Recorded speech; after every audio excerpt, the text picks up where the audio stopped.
Eric was a really great addition to the CBM. He started off sitting in the old building in the back of the noisiest lab that we had on the 14th floor. I don't know if he learned anything or not, but I always see him, his head was peeking up like a little whack-a-mole. Always wondering what's going on. I could tell he was very curious and he had a very scientific mind. So as in other defenses, I'd ask that you hold your questions to the end. So Eric is going to give a 45 to 50 minute presentation describing his work. Audience questions, just hold off on them until the end of the presentation. We'll do a round of questions from the audience members, if any. I'll cut it off after 2 or 3 minutes if there's many questions. And then I'll ask all the audience members to leave, and then the committee will ask their questions. So with that, I'd like to introduce... No, there's a technical issue because in terms of video, I don't see a video of the place where You see it now?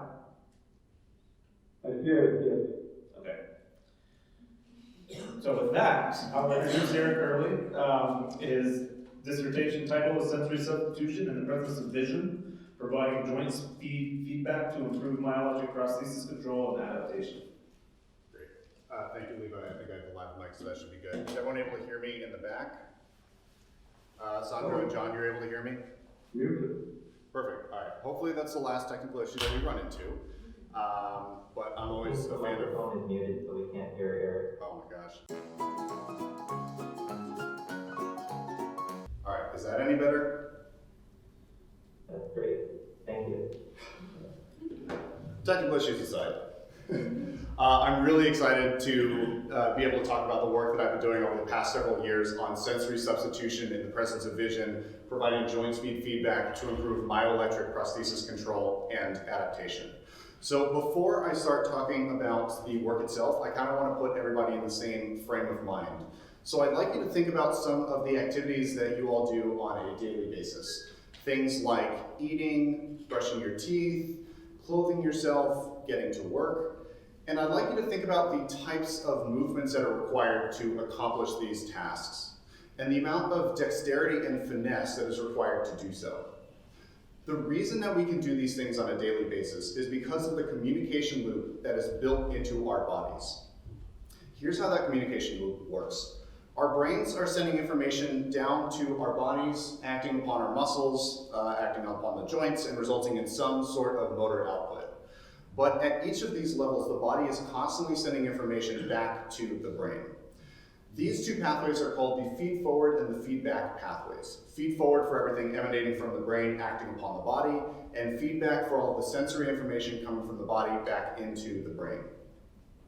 Now, it's clear that good feed-forward signals are very important for motor control, and not having those can result in unintended or compensatory movements. But equally as important is the integrity of sensory feedback information and the feedback loop. Missing or corrupted feedback can result in an over-reliance on the intact senses or an overcompensation of movement. And the reason that I bring up the distinctions between feed-forward and feedback information is that for myoelectric prosthetic devices, these tend to have both poor feed-forward and poor feedback signals. And the issues with each of these will compound. So why is this the case? If we take a look at this communication loop and we model what happens when someone has an amputation, there is a clear loss of the joint and the motor output, there is a partial loss of the muscle, all of the feed-forward pathways are missing, but also all of the feedback information once coming from those parts is also gone from this communication loop. We can approximate the motor output by providing someone with a prosthesis. For a myoelectric prosthesis, this is controlled with a myoelectric controller receiving signals from the muscles, and we can sort of approximate this feed-forward pathway. But there's a clear need in the field to try to close this communication loop, and this is typically done with artificial sensory feedback. And many researchers have looked into providing artificial sensory feedback for prosthetic limbs. And what's typically been found is that artificial sensory feedback consistently improves prosthesis control. But there's a caveat to that statement. If we take a look at this loop one more time, there's actually one element that's missing. And that is that although we're trying to close this communication loop, in a sense, the loop is already closed with incidental feedback. Things like the vibration or the sound of the prosthetic motors as it operates. But what I will be focusing on here is the presence of visual feedback, the sight of what the prosthesis is doing. So the caveat here is that artificial sensory feedback only consistently improves prosthesis control when sight of the prosthesis is obscured. But when sight of the prosthesis becomes available, benefits start to become inconsistent across studies. Some studies will show a benefit and some studies will not. So why is that the case? When the brain receives two sources of information, two sources of the same piece of information, it will combine these into a single estimate according to their uncertainty. Vision is an extremely precise sensory modality and is the dominant source of feedback for prosthesis users. It is the main way that someone using a prosthesis understands what their prosthesis is doing. What this means is that if I am providing artificial sensory feedback and it has a high degree of uncertainty compared to the precision of vision, users are going to continue to rely primarily on vision. So this brings up the question, how can we ensure that artificial sensory feedback is not being ignored in the presence of vision? And the approach that I took in this thesis was to try to provide information that vision can't provide well, which is information about speed. So the purpose of this thesis was to develop an artificial sensory feedback system for myoelectric prostheses that improves reaching performance and adaptation even in the presence of vision. I accomplished this in 3 steps. First, I took a look at the visual speed perception of biomimetic arm motions, so how we perceive different types of arm movements. From here, I developed a sensory feedback system and tested this during reaching tasks with non-amputee subjects, and finally tested the same protocol with transradial amputee subjects. So for the rest of this talk, I'm going to present these 3 aims, followed by some concluding remarks kind of tying everything together. So with that, I'm going to dive into my first aim on visual speed perception of biomimetic arm motions. I'm doing great at this so far. The question that we're asking here is, what is the uncertainty of visual information? And there's some prior research that we can build on here to at least give us a starting point. Prior research suggests that vision is very good at determining the static location of objects, or position. But prior research also suggests that vision is worse at estimating speed than position. We are better at knowing where something is than we are knowing how fast it's moving. So right off the bat, this suggests that we should provide sensory feedback for prostheses about speed. But what we don't know is how well vision perceives different types of biomimetic arm speeds. Now, what do I mean by different types of speeds? You can imagine that you're standing on the side of the road and you watch a bus drive by you in the street. You might define the speed of that bus as an absolute speed. It is the speed of the bus relative to the street beneath it. On that same bus, imagine that there's a person walking in the same direction, and you might have a question about how fast that person is walking. You might define that as a relative speed. It is the speed of the person walking relative to the speed of the bus. And I make this distinction between the two because the perception of these different types of speeds may differ depending on their reference frame.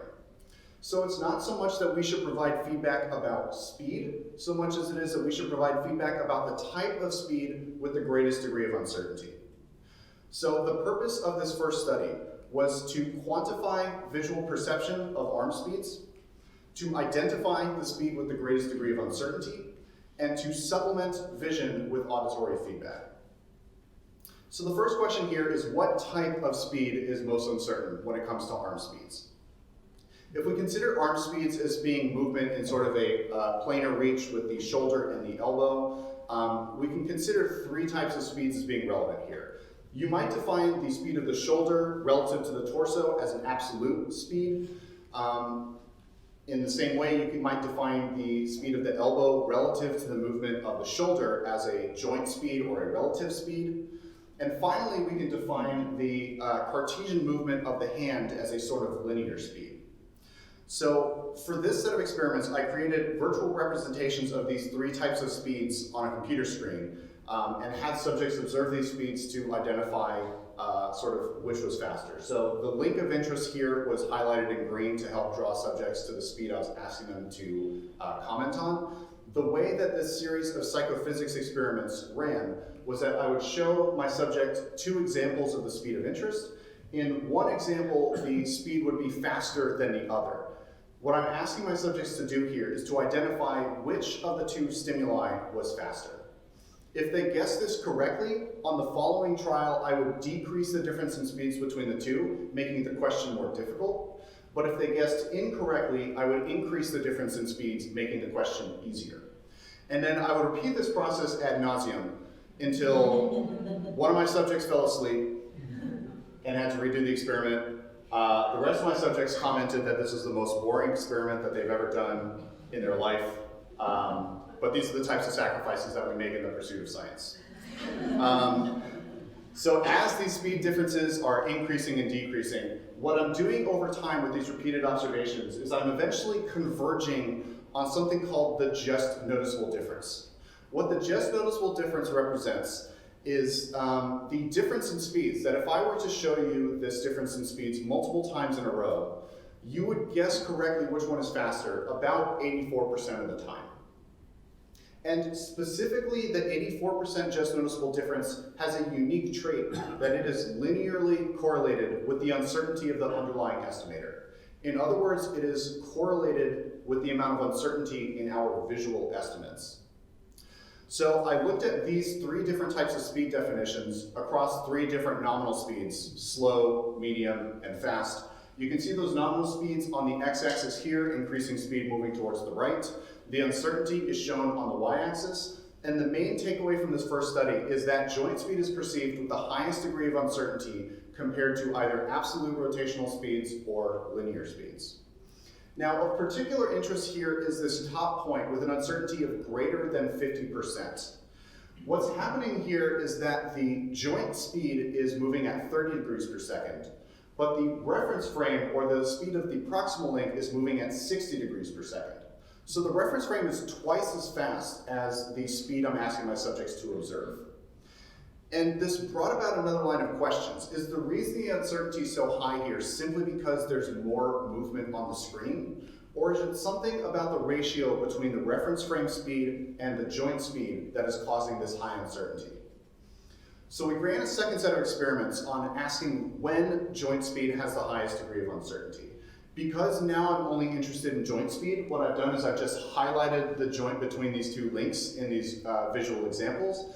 The difference between the stimuli I provided here is that as you move more towards the right, I added larger differences in the reference frame speed between my stimuli. What this means is that for the most extreme condition on the right, one reference frame would be moving at 60 degrees per second, the other reference frame would move at 120 degrees per second, but regardless of what's happening with the reference frame, I'm still asking my subjects to identify which joint speed is faster.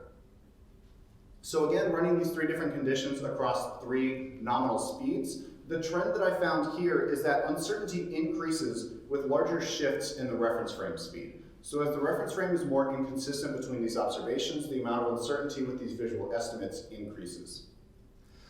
Finally, we wanted to know, is it possible to provide artificial feedback to improve joint speed discrimination? So I took the most difficult task from this last experiment. I now provided my subjects with auditory feedback that was pitch correlated with the joint speed. So as the virtual limb or the joint moved faster on the screen, subjects heard a higher pitch sound played through the auditory feedback. And we found some very drastic trends here, where there's a very clear improvement in uncertainty with audio feedback provided. So much so that many of my subjects reported that they were relying entirely on audio and not using vision at all. So the problem had sort of flipped on its head in its way. So the takeaways from this first study is that joint speed is perceived with the highest degree of visual uncertainty. Uncertainty increases with shifts in the reference frame speed, and that it is possible to provide joint speed feedback to improve uncertainty in these visual estimates. Now, there's a couple of limitations of this study in particular. First being the controlled environment in which I had my subjects make these visual estimates. The contrast on these stimuli was very high, making the speeds easy to see. And I wasn't asking my subjects to do any sort of dual task or doing anything to draw attention away from the observation. What this means is that the uncertainties that I found may actually underestimate the true uncertainty that would be seen in day-to-day activity. On the other hand, for the second experiment, I only looked at increasing the reference frame speed. So I only ever made the reference frame faster. What this means is that here I may have been slightly overestimating the amount of uncertainty that I found from this study.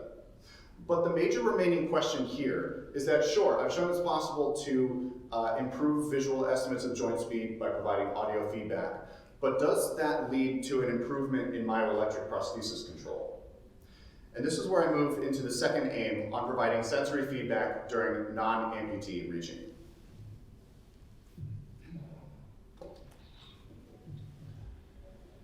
I did it better that time. To evaluate the impact of sensory feedback in this study, we opted to use a center-out reaching task paradigm. The way that this works is that subjects will start with a cursor in a home circle, a target will show up on the screen, and subjects will make a reach out towards that target. What we can do from here is we can measure the amount of error in this reach by simply measuring the Euclidean distance between the endpoint and the target. But what I can also do is I can look at how this distance changes over time and see how subjects are adapting to the errors that are generated from one trial and the following trial. And this provides us with an estimate of adaptation to these reaches. The way I ran this experiment was that I had my subjects controlling a two-arm link, a virtual arm on a computer screen like this. The way I had my target set up on the screen was such that there was only a single limb configuration that could reach each target. What this means is that in addition to looking at errors in endpoint space in Cartesian coordinates, I could also look at the errors between the proximal link angle required to reach the target and the distal link angle. But just looking at these errors in endpoint space and in joint space and this sort of trial-by-trial adaptation only really tells part of the picture. What I'm also interested in is how joint speed feedback might affect what's happening inside of this communication loop. If I'm providing artificial sensory feedback, does that change something inside of the brain? Or does it reduce the amount of uncertainty in our feed-forward signals? So to tackle this question and understand what's happening inside of this control loop, I had to turn to computational motor control theories. A way that you can think about the field of motor control is that it is a relationship between a task that you want to do, such as a target that you want to reach or a limb state or configuration you want to place your arm in, and the motor controls that are required to achieve that task. Our brains have some understanding of the relationship between these two things, and we represent this using something called an internal model. But just as important as the ability to do this sort of forward prediction of how the motor commands are going to result in a resultant limb state is the ability to do the inverse. The ability to work backwards from a finished task and predict the motor commands that resulted in it. So with a motor control type paradigm, what we will do is we'll have subjects repeatedly perform the same task, such as reaching for a target. With each of these trials, there is a small change in the internal model based on the errors that showed up in the previous trial. And what these changes are trying to do is reduce the amount of variability or the amount of error in these reaches for future trials. And we can measure the speed or the rate at which the internal model is adapting to have an understanding of this internal model adaptation, as well as provide some insights into the feed-forward and feedback signal quality. So this analysis, along with the looking at errors in joint space and endpoint space, is how I chose to look at these this sensory feedback study. To look at the internal model adaptation specifically, I implemented a hierarchical Kalman filter that was first proposed by Conrad Korting and Max Bernecker, further developed by Dr. Reva Johnson at her time here at the Center for Bionic Medicine, and then further built upon by Drs. John Sensinger and Daniel Bluestein at the University of New Brunswick. This model operates in two steps. First is a step looking at state control and estimation, so simulating the reach out towards the target and then subsequently estimating the amount of error in that reach. Second is an internal model update, which basically simulates how much does the internal model change based on the amount of error that showed up in that last trial. And just like the repetitious nature of the reaching tasks, there's a cycle between these two where we're constantly stepping between these two steps. So, the purpose of this study was to apply the joint speed feedback algorithm I developed in my previous study during non-amputee reaching, to quantify the changes in reaching accuracy, and finally to investigate adaptation during these reaches. So the reaching task looked like this. I had my non-amputee subjects place their arm in a hand brace that was suspended on a table with a ball-bearing roller cart. This roller cart allowed my subjects to make planar reaches with their elbow in a relatively low friction environment. And the hand brace allowed my subjects to make isometric contractions with the wrist. I placed a goniometer over my subject's elbow, measuring their elbow angle, and I placed EMG sensors over the flexor and extensor compartments of the forearm, measuring their wrist EMG. These two sensors were used to control a virtual limb on a computer screen, where the angle from the goniometer controlled the position of the proximal link, and the amplitude of the EMG sensors controlled the speed of the distal link, similar to how a myoelectric prosthesis might be controlled in combination with movement of the biological elbow. In addition, for my feedback conditions, I had the same feedback paradigm from my previous study, where the speed of that distal link was correlated with the pitch that subjects heard with auditory feedback. So for the study itself, subjects started with their the virtual limb in a home position. A target would show up on screen, and subjects would reach out towards that target. As they did so, this audio feedback would be played based on the speed of that joint. The ball that you see on the screen is a timing indicator. Subjects had 500 milliseconds to reach from the home circle out towards the target and come to a stop. And this was done to try to approximate ballistic movement.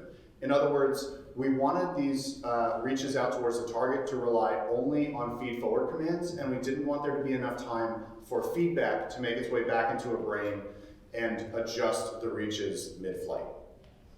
So with this experimental paradigm, I ran two experimental blocks. First, a steady state block where I was not changing anything about the controller. I was just asking subjects to reach towards the targets and measuring their errors. I would have my subjects either reach towards the same target repeatedly, which gave me insights into their motor control plan while relying on a more target-specific plan. In addition, I had subjects reach towards different targets on each trial, and this gave me more information about how subjects might use a more target-agnostic motor plan. But the purpose of these steady-state reaches was to test the self-generated errors from these reaches, as well as how subjects are adapting to these self-generated errors. In addition to the steady-state block, I ran a perturbation block. In this block, I had subjects make reaches towards random targets, after which I would perturb the dynamics of the system. I would increase the gain of the EMG sensor so that the same amount of EMG being generated would result in faster movement of the wrist. And this would increase errors in their reaches. I would then have subjects reach towards the same target repeatedly or towards different targets. I then removed the perturbation and repeated this cycle. And what I'm testing here is how my subjects adapt to externally generated errors and perturbations. So when I am adding errors into the system, how do you change your motor plan in order to adjust to this new control paradigm? So to dive into the results, I'm going to start with the steady state errors, starting with just endpoint distance between the endpoint and the target. You can see the 4 targets that I had available on the x-axis. Reaches towards the same target are shown in the plot on top. Reaches towards different targets are shown on the bottom. This is going to be the same throughout the rest of these results. The trend that I found here is that when my non-amputee subjects were provided with joint speed feedback, there was a lower endpoint error. In addition to looking at the endpoint errors, we can take a look at the errors in joint space. So the error between the elbow angle and the wrist angle from what was required to achieve the target. The elbow errors are shown on the left 2 plots, the wrist errors are shown on the right 2 plots, and the trends that we found here was that there was lower elbow and wrist errors with joint speed feedback provided. Moving on to the trial-by-trial adaptation analysis and seeing how subjects are adapting to their own self-generated errors. The way that this is typically analyzed is to plot the amount of error on one trial on the x-axis, and then plot the amount of correction that subjects made on the following trial on the y-axis. So these data might look something like this. We can then fit a line to these data and we can extract the adaptation rate from here. Now this is the way that adaptation rate has been studied in the past, but a study in 2018 came out suggesting that the adaptation rate calculated from this method is actually biased towards an adaptation rate of 1. And indeed, if you were to place just Gaussian data in here and try to fit the adaptation rate, theoretically you should get an adaptation rate of close to 1. So the adaptation rate is maybe not a great metric to use, but something else that we can use from this is something that I call the bias. This is the x-intercept. It represents the amount of error on one trial that results in 0 correction on the following trial. In other words, it is an idea of the amount of compensation in either the elbow movement or in the wrist movement. So looking at the bias for the elbow on the left and the wrist on the right, one of the first trends that you'll see is that the elbow and the wrist had opposite biases. What I suspect is happening here is that subjects are strategically underreaching with the wrist, which was controlled with EMG, and then to compensate for this and try to minimize the amount of endpoint error while reaching towards the target, they would overcompensate and overreach slightly with the elbow. Looking at the differences that we see between feedback conditions here, what I found was some evidence of lower elbow bias with feedback available. Finally, taking a look at this hierarchical Kalman filter, there's 2 metrics that I implemented from this. First is the internal model adaptation rate, which is the speed at which the internal model is adapting to the self-generated errors. Second is the control noise, which is the amount of variability in either the elbow or the wrist control signal. Starting with the internal model adaptation rate, the trends that I found here was some weak evidence of improved elbow adaptation with feedback available. For the control noise, the first main difference that we see is that there is a much larger control noise for the wrist, which was controlled via EMG, than for the elbow, which was controlled with sort of the biological elbow. But the differences that we see between feedback conditions here is, again, some weak evidence of reduced elbow control noise. Finally, taking a look at the results from this perturbation block, where we're looking at adaptation to external perturbations. This is an example of what these data might look like. The area of interest in this plot is these 8 trials during which I've perturbed the dynamics of the control system. You can see the increase in error immediately upon perturbation, and then a general reduction in error over time as subjects adapt to the new control scheme. The way that I try to understand what's going on here is to fit an exponential decay function to these data. An advantage of the exponential decay function is that each of the 3 parameters of this function describe some specific aspect of adaptation behavior. So I had my 2 feedback conditions, as well as a condition reaching towards the same target and towards different targets. The way that I fit this exponential decay function was to use a hierarchical model that fit all 3 of the exponential decay parameters for all 4 of my experimental conditions, for all of my subjects, simultaneously and using a single model. So these are the experimental data for my subjects, reaches towards the same target on top, different targets on bottom. Comparing the experimental data to the outcomes from my hierarchical model, the difference that I found here was a reduction in offset with feedback. What this suggests is that my non-amputee subjects were converging to a lower steady state error after they've adapted to this external perturbation with feedback than without. So to summarize these results, suggest that joint speed feedback results in lower steady state errors in both endpoint and in wrist coordinates, or joint coordinates. There's a reduced elbow bias and some weak evidence for improved elbow adaptation and control noise. And finally, there's a lower final error following an adaptation to an external perturbation. But the main remaining question from this study is, how do these results for my non-amputee subjects compare to results for transradial amputee subjects? And this moves us into the final aim on sensory feedback during transradial amputee reaching. 2 in a row. Taking one more look at the communication loop here, a difference to consider between non-amputee and transradial amputee subjects running this experiment is that they may have access to different sources of incidental feedback. There's 2 in particular that I think came up in this study. One is from the ball bearing roller cart on the table. The sound of the ball bearings moving on the table produced an audible noise, and that noise may have been correlated with the speed of the elbow movement, providing an additional estimate of how fast the elbow is moving. In addition, the hand brace sound. The hand brace was used to allow my subjects to make isometric contractions with the wrist. But what this also meant is that as my subjects produced wrist forces, it was opposed with an opposition force from the hand brace. The tactile sensation of that opposing force may have encoded some estimate of the amount of force generation, the amount of EMG generation, which ultimately correlates with the speed of the distal link on the screen. So because my non-amputee subjects may have had additional sources of incidental feedback, artificial sensory feedback may confer different benefits to transradial amputee subjects.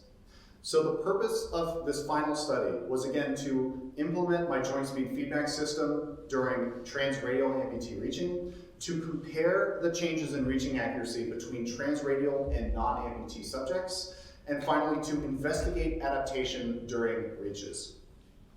The experimental setup looked very similar to that for my non-amputee subjects. You can see the goniometer placed over my subject's elbow, measuring his elbow angle. He also had EMG sensors, again, placed over the flexor and extensor compartments of the residual forearm, measuring EMG from wrist forces. The reaching task on the screen was exactly the same. The main difference between my non-amputee and my transradial amputee protocols is the number of trials that I had my subjects do. In order to mitigate or prevent subject fatigue, I had to reduce the number of trials that I ran. But aside from that, the architecture of the trials themselves in these two experimental blocks was the same. So taking a look at the steady state block results, starting with the endpoint error between the endpoint and the target. Again, reaches towards the same targets are on the plot on top, reaches towards different targets are on the plot on bottom. The main takeaway from here is that my transradial amputee subjects showed lower endpoint errors with feedback available. Taking a look now at the errors in joint space for the elbow and the wrist angles. The trend that I found here was evidence of lower wrist errors with feedback, but unlike for my non-amputee subjects, I didn't see any significant differences in error for my transradial amputee subjects of the elbow. Taking a look at the trial-by-trial adaptation analysis and looking at the bias or the amount of compensation in the elbow and the wrist, again, you can see the opposite trends between the elbow and wrist, suggesting that my subjects were underreaching with the myoelectric wrist control and overreaching slightly with the elbow. The trends that I found here was evidence of lower elbow and wrist bias with joint speed feedback. Taking a look at the outcomes from the hierarchical Kalman filter, looking at the internal model adaptation and the control noise, the trend that I found here was evidence of reduced wrist adaptation with feedback, which is interesting for two reasons.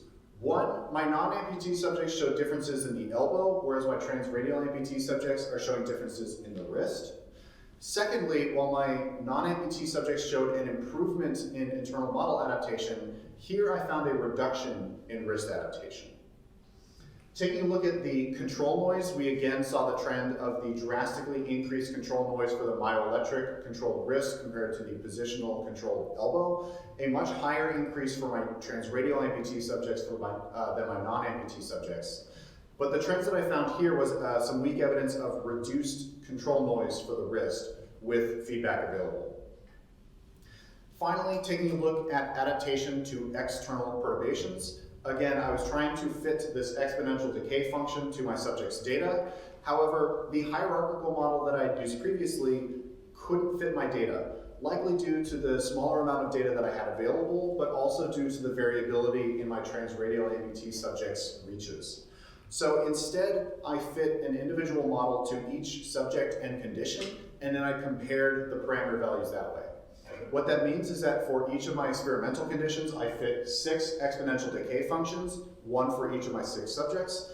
I then pooled together all of the gains, all of the decay rates, and all of the offsets, and made my statistical comparisons that way. These are the experimental data for my transradial amputee subjects, and you can see the increased amount of variability makes it difficult to see the sort of adaptation trends over time. And this extended into the statistical analysis, where I found no clear differences in adaptation behavior. So rather than presenting or summarizing my transradial amputee subject results in isolation, I think it's more interesting to draw a side-by-side comparison with that of my non-amputee results. So starting with the steady-state errors, both populations showed a reduction in endpoint error and in wrist error. My non-amputee subjects also showed a reduction in elbow error, but generally speaking across the board, it seems that sensory feedback is resulting in lower errors in both endpoint and in joint coordinates. Looking at the trial-by-trial adaptation and the analysis of bias or compensation, both populations showed a reduction in elbow compensation. My transradial amputee subjects also showed a reduction in wrist compensation during these reaches. As for the internal model adaptation, this is where the comparisons start to get interesting between the two populations. My non-amputee subjects showed an improvement in elbow adaptation, whereas my transradial amputee subjects showed a reduction in wrist adaptation. The differences in the joints that these changes are acting upon extends into the control noise, where my non-amputee subjects showed a reduction in elbow control noise, and my transradial amputee subjects showed a reduction in wrist control noise. Finally, looking at adaptation to external perturbations, while my non-amputee subjects showed a reduction in the final error after adapting to these external perturbations, I found no other clear evidence of changes in adaptation behavior between either population. So to address some of the limitations of this study, first was our definition of ballistic movement. Typically speaking, in a motor control experiment, a ballistic movement is defined as 200 milliseconds or less. And this is generally agreed upon as the amount of time that it takes for sensory feedback to make its way back into the brain and adjust the motor plan during a reach. Because we were using myoelectric control, I had to make a compromise and extend my reaches out to 500 milliseconds. And what this means is that it is possible that some feedback information was making its way back to the brain and changing the motor plans during these reaches. Another compromise that we made during this experiment was the decision to look at multiple targets. While this was advantageous because it allowed me to draw conclusions about differences in errors or adaptation behavior between more target-specific motor plans reaching towards the same target repeatedly, or more generalized or target-agnostic motor plans reaching towards different targets every time, what it also meant is that I had to take the total number of trials I wanted to run and divide them between these two conditions. This particularly shows up in our analysis with the hierarchical Kalman filter, looking at the internal model adaptation and the control noise, because this filter assumes a steady target. So I was not able to use any of my analyses looking at different reaches towards different targets, so that sort of invalidated about half of my data for that analysis. Furthermore, I had 4 targets that subjects were able to reach towards, so my reaches towards the same target were divided equally between these 4. What this means is that the analyses I ran with the hierarchical Kalman filter were run on less data than would normally be recommended. And as such, the outcomes from this analysis should be considered preliminary and exploratory. Finally, the exponential decay model, while advantageous because each of the parameters describes a specific aspect of adaptation behavior, the model itself also proved difficult to fit to my data. I was able to use this hierarchical model with my non-amputee data because of the amount of data I had available, but this model didn't work for my transradial amputee subjects, even after attempting bootstrapping to increase the amount of data available. It's possible that using a Bayesian approach rather than a frequentist approach to fit the parameters of this model may have resulted in more stable parameter estimates, but this wasn't something that I looked into in the course of this work. So finally, to wrap everything up and kind of pull everything together, as a reminder, the purpose of my thesis was to develop an artificial sensory feedback system for myoelectric prostheses that improves reaching performance and adaptation, even in the presence of vision. And I did this with 3 specific aims. First, looking at visual speed perception of biomimetic arm motions. From here, I developed a sensory feedback system and tested it during center out reaching tasks with non-amputee and transradial amputee subjects. The outcomes that I found from these aims was that joint speed is perceived with the highest degree of visual uncertainty. Uncertainty in these visual estimates increases with larger shifts in the reference frame speed, and that providing joint speed feedback can significantly reduce uncertainty of these visual estimates. When providing joint speed feedback during these reaching tasks, what I found is that it can reduce steady state errors in both endpoint and in joint coordinates, and that it has a tendency to reduce elbow compensation across both of my populations during these reaches. However, I also saw evidence that the effects of adaptation and control noise between these two populations differ, affecting the elbow for my non-amputee subjects and more affecting the wrist for my transradial amputee subjects. And finally, while I saw evidence of reduced final error after adapting to an external degradation for my non-amputee subjects, I didn't see any clear impact of feedback on transradial amputee subjects in this analysis. So one of the main implications, I think, of the work that I've done here is the recognition that the results between my non-amputee and my transradial amputee subjects have differing trends. Not just that one population was significant and the other one wasn't, or that one had more significant results than the other, but in fact that they had opposite trends that were significant in both ways. And what this is suggesting is that both populations may be using different control strategies to accomplish the same task, even with the same controller and even with the same feedback available. And especially what this seems to point out is that sensory feedback has the ability to impact more than just the control of the myoelectric limb. To point, I saw a lot of evidence here that providing information about the speed of the distal link, which was controlled with EMG, affected the compensation in the elbow. So subjects were making changes in their elbow position rather than in the wrist where I was providing this information. Another way that I've been thinking about these results over the past several months is based on a paper that came out in 2018 by Marko Markovic, which suggests that the determinants of the benefits of sensory feedback are multifaceted and complex, meaning that there's a lot of factors that determine whether somebody will find a benefit from sensory feedback, and these factors have a tendency to interact with one another. Their study in particular showed that the benefit depends on the complexity of the task and the user's experience. So as tasks become more complicated, feedback becomes more beneficial. On the other hand, as users become more experienced and their feed-forward signal uncertainty decreases, the amount of benefit of the sensory feedback starts to diminish. Where I think these results sort of step into this framework is that it also suggests that the uncertainty of the available feedback and the relevance of feedback to the task at hand also contributes to the degree of benefit that subjects see from artificial sensory feedback. But ultimately, I think that further research is needed to fully understand these determinants of benefit for artificial feedback. On the topic of directions of future research, I was inspired by Dr. Neely Krause's recent PhD defense, where she took a look at the number of publications that had come out in her field over her time as a PhD student. So I did something similar, looking at the number of publications in myoelectric prosthesis sensory feedback over my time here. Not that I've been here since 1964, but it feels like it sometimes. And what I found is that since starting my PhD in 2014, the number of publications in this field have nearly doubled. Now, the exact numbers should be taken with a little bit of a grain of salt, since this wasn't a fully rigorous search, but at least based on the trends that I found, what this seems to suggest is, at the moment, there's a new publication coming out on myoelectric prosthesis sensory feedback about once every 3 days. And with this many publications that are coming out, I think it's more important than ever to make sure that we are asking the right questions when we're investigating sensory feedback and prosthesis control. In this study, I looked at error and adaptation as a means of determining whether feedback was beneficial and how it benefited subjects during reaches. But there are a lot of other different metrics that can be used.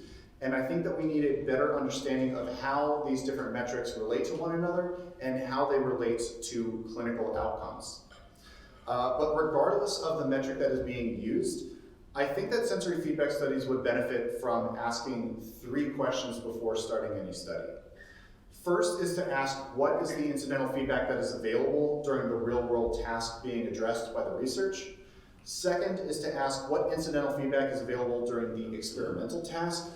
And third, how do the differences in these available feedbacks affect the opportunities for translational outcomes and impact on clinical care?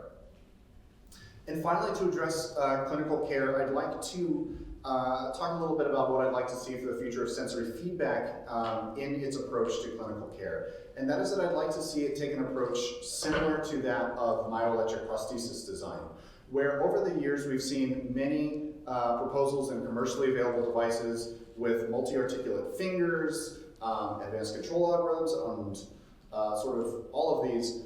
But in addition to these devices, even though they are commercially available to patients, many clinicians will still prescribe different prosthetic devices depending on what somebody wants to use. And as we're starting to see sensory feedback systems become commercially available, what I'd like to see is it to take on an era of patient-centered care where the type of sensory feedback being prescribed is considered alongside the type of prosthesis being prescribed. I looked at kinesthesia in this project, which is the speed of the prosthesis, but again, there's many different types of sensory feedback that can be provided. And I think building an understanding of how a patient works with a clinician to best describe the type of prosthesis they want to use, the type of sensory feedback that they want from their device to ultimately help them perform these activities of daily living, I think is sort of the best field for sensory feedback moving forward. So to summarize, the understanding of the intact senses is crucial when developing sensory feedback for prostheses.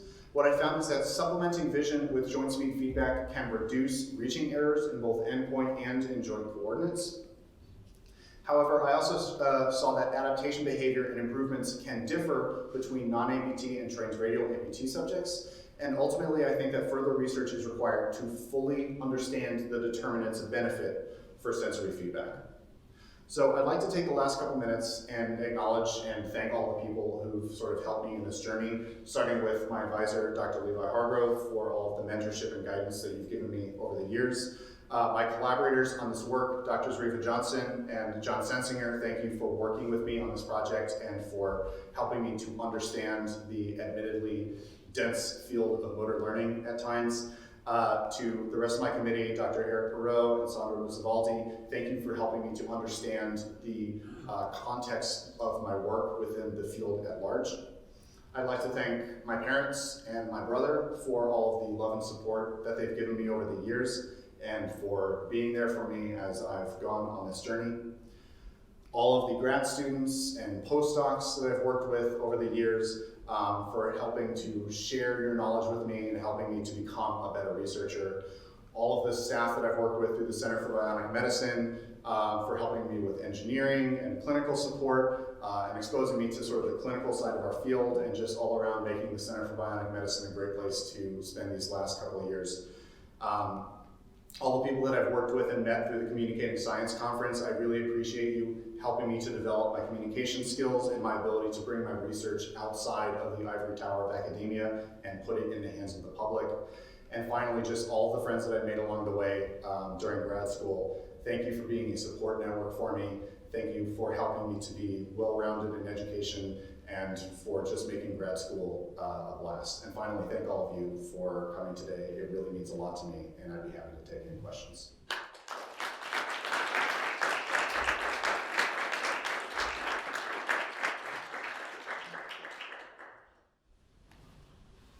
So we'll take a few questions if there are any. I'm going to run with the mic so that John and Sandro can hear the question. That'll be a question, at least one. Oh, I did great. Doctor side.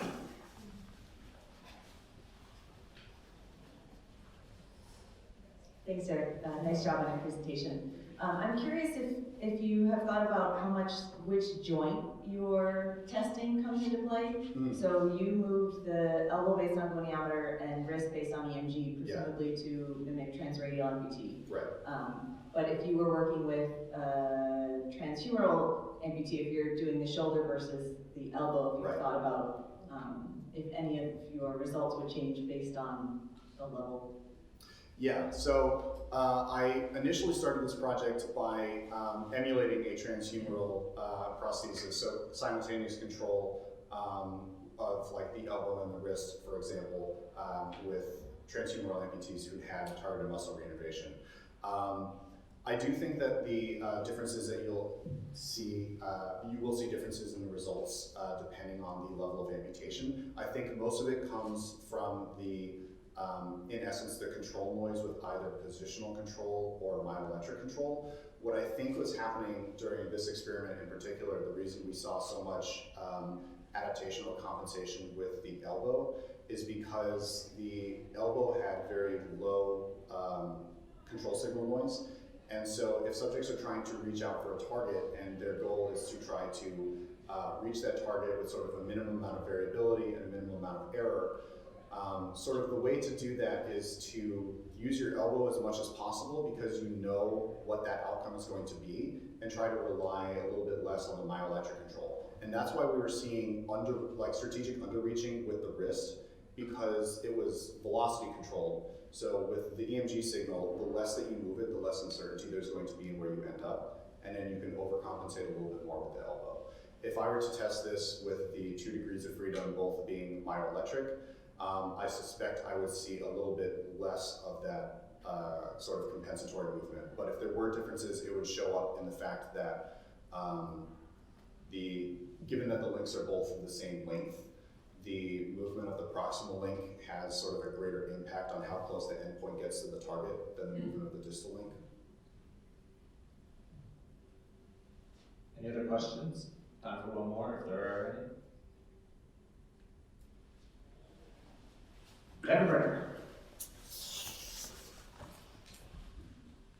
In your first aim, how did you come up with auditory as the secondary feedback modality? So that's a really good question. The reason that I use auditory feedback in both the first aim and kind of throughout the rest of the project is not because I think that prosthesis users should be walking around with noise canceling headphones, but because it is also an extremely precise modality. Our pitch perception is really, really good. We can determine differences of pitch of less than 1% while you're within the range of a piano, and if you're providing sensory feedback outside of that, you're doing something wrong. What this means is that the trends that I'm seeing when I'm providing subjects with joint speed feedback, if I don't see any differences in adaptation behavior or errors or anything like that, I know that it's something about how people are incorporating feedback into their system and not because the feedback system I'm providing has a high degree of uncertainty. If I were to use something that other people have used, something like a tactile motor which just vibrates on the side of the arm, I don't know that I would be sure if the amount of uncertainty in that vibration encoding the speed of the limb is the cause of why I didn't see results, or if it's because of how people are incorporating this information into their control plane. All right, well, thanks, Eric. That was a great presentation.